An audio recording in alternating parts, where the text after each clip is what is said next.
మరి ఈ రోజు వచ్చాను, మరి జగన్మోహన్ రెడ్డి గారిని కలిశాను. ఆ అన్నగారు చూపించిన ఆప్యాయత, ప్రేమ కానివ్వండి, అసలు ఆ కేసు గురించి ఇప్పటికీ కూడా మర్చిపోలేదు అన్నగారు. మనకు ఆ పీరియడ్ లో జరిగిన 2019 నుంచి మరి జగన్మోహన్ రెడ్డి గారు వచ్చిన పీరియడ్ లో జరిగిన ప్రతి ఒక్క చర్య కూడా ప్రతి ఒక్క రిపోర్ట్ కూడా అన్నగారికి చూపించడం జరిగింది. అన్నగారు ఇప్పుడు అదే చెప్పారు, మేము మీకు అండగా ఉంటాం, మా లీగల్ టీం మీకు అండగా ఉంటుంది.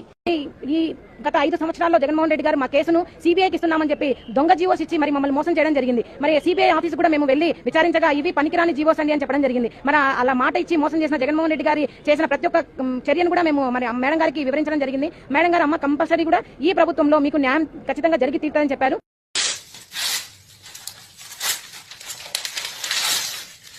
జీవం లేని ఇలాంటి జీవోస్ ఇచ్చి ప్రాణాలు తీస్తున్న ప్రభుత్వానికి మేము ఒకటే చెప్తున్నాం, ఇప్పటికైనా ఆడపిల్ల విషయంలో కొంచెం త్వరగా సెక్షన్స్ కానీ త్వరగా కానీ చేయండి. లేదంటే ఇంకెంతమంది ఆడపిల్లలు ఇలాంటి జీవం లేని జీవోస్ ఇచ్చి మీరు ప్రాణాలిస్తారో మాకు అర్థం కావడం లేదని మా ఆవేదన వ్యక్తం చేస్తున్నాం. ఇప్పటికైనా మా ఆవేదన మీరు గుర్తు చేసుకోమని వేడుకుంటున్నాను. ఇటువంటి పనికిమాలిన చట్ట జీవోలు వచ్చేసి ఇది ఖచ్చితంగా చట్టబుట్టకు తప్ప దేనికి పనికిరావనేసి తెలియజేస్తున్నాం.